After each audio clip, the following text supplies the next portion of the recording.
2013 में एक मूवी निकली थी जिसका नाम था द कंज्यूरिंग।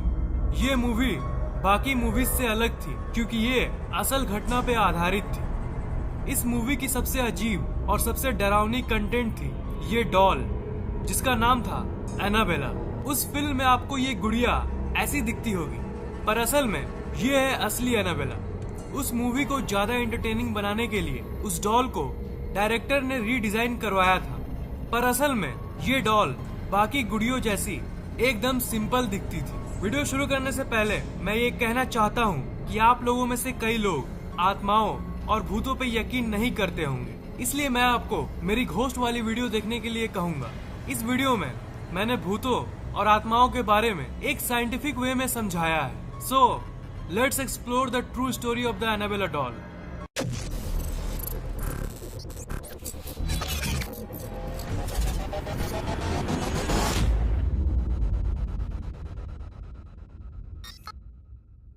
इस वीडियो को पूरा जरूर देखिएगा क्योंकि आपको एनाबेला से रिलेटेड सारी इंफॉर्मेशन मिलने वाली है। इसकी कहानी शुरू होती है 1970 में। एक लड़की जिसका नाम था डोना, उसे उसकी माँ एक एंटीक डॉल गिफ्ट करती है। उसे बचपन से ही डॉल बहुत पसंद था और इसलिए कॉलेज में होने के बावजूद भी वो इन सब चीजों के साथ खेलती थी।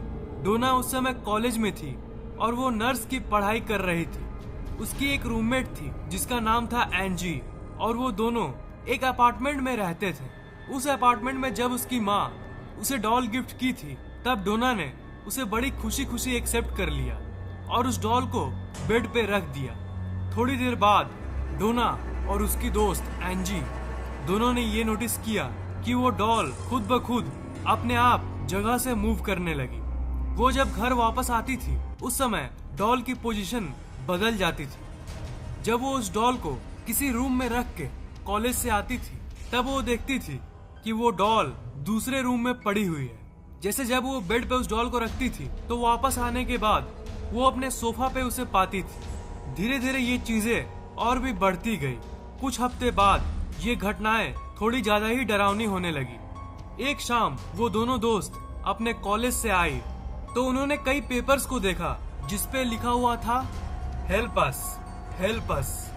डॉल की पोजीशन बदलना उन लड़कियों के लिए एक आम बात हो गई थी। एक रात जब वो अपने घर पे आई तो उन्होंने उस डॉल को उसी जगह पर पाया जहां उसे वो छोड़ के गई थी। पर डोना को कुछ अजीब सा महसूस हो रहा था और डोना उस डॉल को ध्यान से देखने लगी तो उसने देखा कि डॉल के ऊपर खून लगा हुआ है। इस ब्लड वाली घटना के बाद वो दोनों लड़कियां पूरी तरह से डर गई। उसके बाद उन्होंने एक पैरानॉर्मल इन्वेस्टिगेटर को अपने घर पे बुलाया उस डॉल की जांच करने के लिए। उस इन्वेस्टिगेटर ने ये कहा कि ये डॉल एक मरी हुई लड़की की आत्मा है जिसका नाम था एनाबेला हिगिंस। उस इन्वेस्टिगेटर ने एनाबेला से बात करने की कोशिश की। एनाबेला की आत्मा ने उसे बताया कि वो उसी जमीन पे पहले रहती थी जिसपे वो अपार्टमेंट बना है, जिसपे ये दोनों दोस्त रहती है। और एनाबेला ने कहा कि उसकी मौत तब हुई थी जब उसकी उम्र सिर्फ 7 साल थी। उसने ये भी कहा कि ये डोना और एंजी के साथ सेफ फील करती थी और उसने उस इन्वेस्टिगेटर के जरिए दोनों रूममेट से ये पूछी कि क्या वो उनके साथ रह सकती है।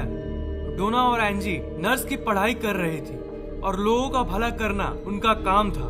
उन्हें एनाबेला की कहानी सुन के दुख हुआ और इसलिए एनाबेला को वो अपने साथ रहने की परमिशन दे दी। डोना और एंजी का एक दोस्त था जिसका नाम था लोग और वो भी उनके साथ रहता था दूसरे कमरे में।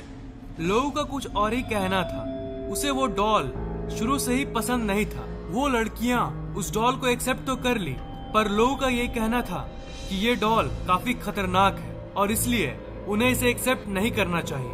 पर डोना ने लोग की बात नहीं मानी क्योंकि उसे उस इन्वेस्टिगेटर की बात सही लग रही थी और उसने तो यही कहा था कि इस डॉल के अंदर एक 7 साल की लड़की की आत्मा है जो किसी को चोट नहीं पहुंचाना चाहती थी बल्कि सिर्फ प्यार चाहती थी। पर डोना को ये नहीं पता था कि उसकी बात जल्द ही गलत साबित होने वाली है। एक रात लो उस अपार्टमेंट में सो रहा था। उसकी नींद आधी रात में अचानक से टूटी। लो ने ये फील किया कि वो अपने शरीर को हिला नहीं पा रहा था और वो बिल्कुल घबरा गया और उसे एक बच्चे की हंसी सुनाई दी। उसने नीचे की तरफ देखा तो उसे एनाबेला डॉल दिखी जो उसी की तरफ आ रही थी। पर वो अपने शरीर को हिला नहीं पा रहा था। एनाबेला लुई के शरीर पे आके रुक गई और उसे देखने लगी। फिर लुई बेहोश हो गया। अगले दिन जब उसे होश आया तो उसने ये देखा कि एनाबेला तो अपने रूम में ही है। वो इस बात को श्योर नहीं कर पा रहा था कि रात को जो उसने एक्सपीरियंस किया था वो एक सपना था या फिर असलियत में कुछ हुआ था। उस दिन दोपहर में लुई और एंजी उस अपार्टमेंट में अकेले थे। अचानक से डोना के कमरे से उनको एक अजीब सी आवाज सुनाई थी। उन्होंने ये सोचा कि कोई चोर अपार्टमेंट में घुस आया। लुई बेडरूम की तरफ गया और उसने देखा कि वो रूम तो खाली था, कोई उसके अंदर नहीं था, सिर्फ उस डॉल के बदले जो उस रूम में फर्श पर पड़ी हुई थी। उस रूम में अचानक से लुई को लगा कि उसके पीछे कोई है। वो अचानक से घूमा पर उसने देखा कि उसके पीछे कोई नहीं था। अचानक से उसे अपनी छाती पे जोर से दर्द महसूस होता है और जब उसने अपने चेस्ट पर हाथ रखा तो उसने 7 निशानों को देखा और उस जगह से खून निकल रहा था। ऐसी अजीब चीजें होने लगी उस घर में। डोना और एंजी को लगा कि कोई 7 साल की लड़की तो कभी ऐसा कर ही नहीं सकती। उस डॉल पर उन्होंने शक करना शुरू कर दिया और इसलिए उन्होंने एक प्रिस्ट को बुलाया, फादर हेगन। पर फादर हेगन को लगा कि वो इस काम के लिए सही नहीं है। ऐसी स्पिरिट की जांच करने के लिए उन्हें किसी बड़े प्रिस्ट को कांटेक्ट करना चाहिए। इसलिए उन्होंने फादर कुक, जो एक बहुत बड़े प्रिस्ट थे, उन्हें कांटेक्ट किया। और फादर कुक ने बाद में जाके एड और लॉरेन वैरन को कांटेक्ट किया। और इनके बारे में तो आपने कंज्यूरिंग मूवी में देखा ही होगा। एड वैरन ने उस अपार्टमेंट में जाके डोना, एंजी और लुई से बात किया और इन्वेस्टिगेशन के बाद उन्हें ये पता चला कि एनाबेला सिर्फ एक 7 साल की लड़की की आत्मा नहीं है, बल्कि एक शैतान की आत्मा है जो एक छोटी लड़की बनने का नाटक कर रहा था।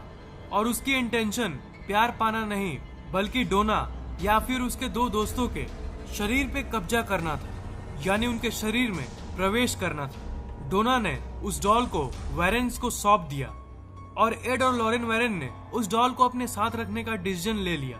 एड ने एनाबेला को अपने बैक सीट पे रखा। जब उस डॉल को वो अपने घर ले जा रहे थे तब उन दोनों को एक अजीब से हेट महसूस हो रही थी, जिसे वो फील कर पा रहे थे। और बीच बीच में कार की स्टीयरिंग और ब्रेक्स काम करना बंद कर दे रही थी। एक जगह पर कार की बैलेंस पूरी तरह से बिगड़ गई थी और इसलिए एड ने होली वाटर एनाबेला पे छिड़क दिया।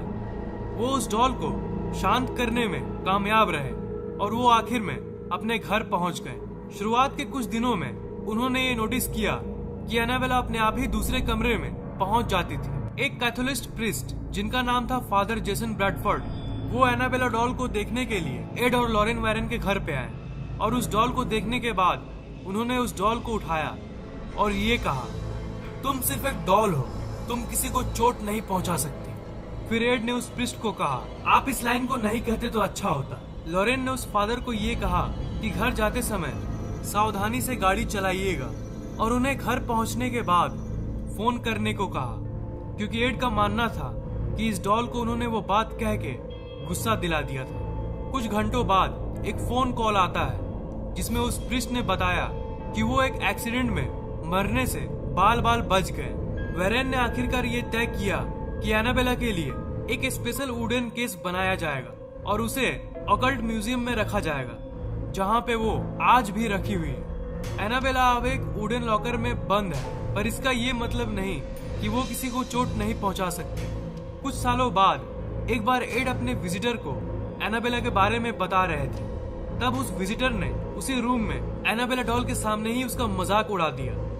जब वो विजिटर रात में अपने एक क्लोज फ्रेंड के साथ बाइक पे घर जा रहा था तब उसका एक्सीडेंट हो गया, पर उसकी वो दोस्त बच जाती है, पर वो लड़का मर जाता है। उसकी जो दोस्त बचती है उसने ये कहा कि वो एनाबेला के बारे में बात कर रही थी, उसको लेकर मजाक उड़ा रही थी। तभी अचानक से उसने अपना कंट्रोल लॉस्ट कर दिया और वो बाइक एक पेड़ पे जाके टकरा गई। आज भी एनाबेला उसी ऑकल्ट म्यूजियम में पाई जा सकती है। ये दुनिया की सबसे श्रापित डॉल्स में से एक नहीं, बल्कि दुनिया की सबसे श्रापित डॉल है। जैसा कि मैंने कहा कि आज भी एनाबेला उसी ऑकल्ट म्यूजियम में बंद है। तो अगर आपको एक चांस मिले तो क्या आप एनाबेला डॉल को करीब से देखना चाहोगे?